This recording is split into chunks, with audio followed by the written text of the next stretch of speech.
Hi everyone, welcome back to a new post today, and today let's speak about the most important points that you need to keep track for October 21st.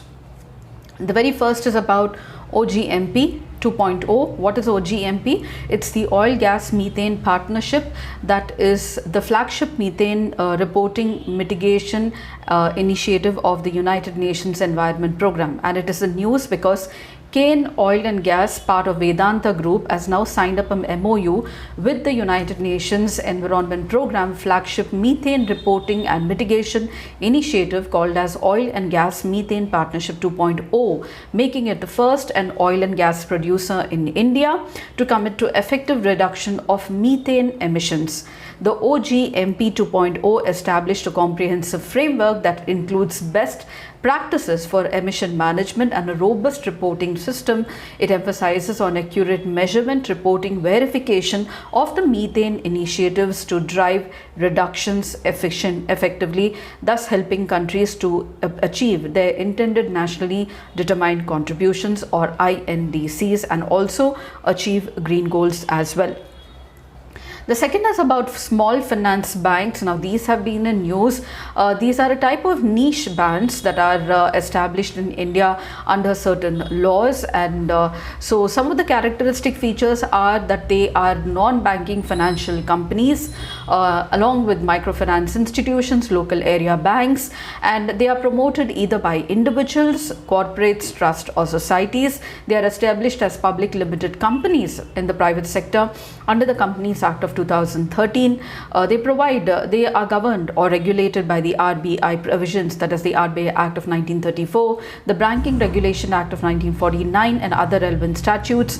The banks will not be restricted to any region. They were set up with twin objectives of providing an institutional mechanism for promoting rural and semi-urban savings and for providing credit for viable economic activities in the local areas. Now, 75% of the net needs should be given to priority sector lending. 50% of the loans in the portfolio must in 25 lakh range, and the firms must have a capital of at least rupees 200 crore.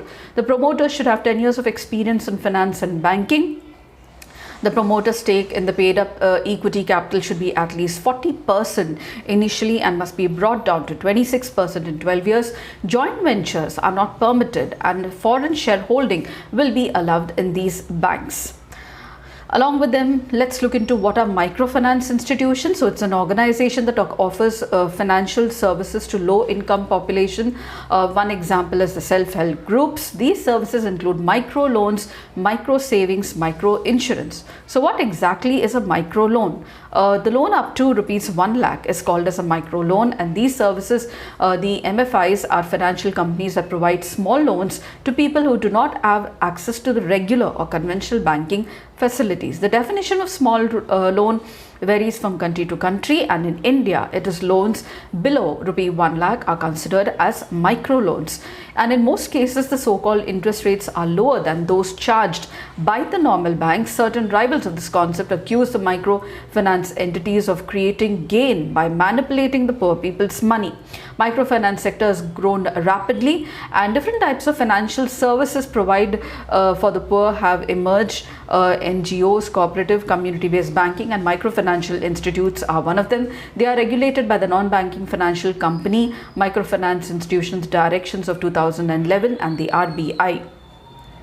And the next is about your excise duty. So what exactly is an excise duty? An excise or excise tax is the type of tax that is charged on goods produced within the country as opposed to customs charge on the goods that are from outside the country.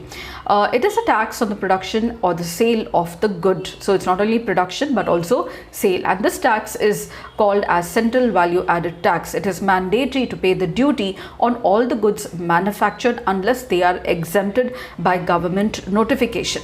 There are three different types of central excise duties which exist in India. The basic excise duty imposed under Central Excise and Salt Act of 1944, and additional excise duty under the Additional Duties of Excise Act 1957, and the special excise duty which is imposed under the Finance Act of 1978, and the special excise duty is levied on all the excisable goods that come under the taxation. The goods, the term excisable goods means the goods that are specified in the schedule of the Central Excise Tariff Act of 1985, and the liability to pay the excise duty is always on the manufacturer or the producer of the good, who personally either produces the good or who uses hired labor to produce the good, or also gets the goods manufactured by other third parties. And they are different acts: the Central Excise Duty Act, the Excise Act of 1957, and the Finance Act that regulate the excise duties in the country. So these are the few points that I felt I should be sharing with you for October 21st. If you did like, please do like, share and subscribe, and don't forget to comment at the end of the video. I shall see you tomorrow for October 22nd, and until then, it's very happy learning.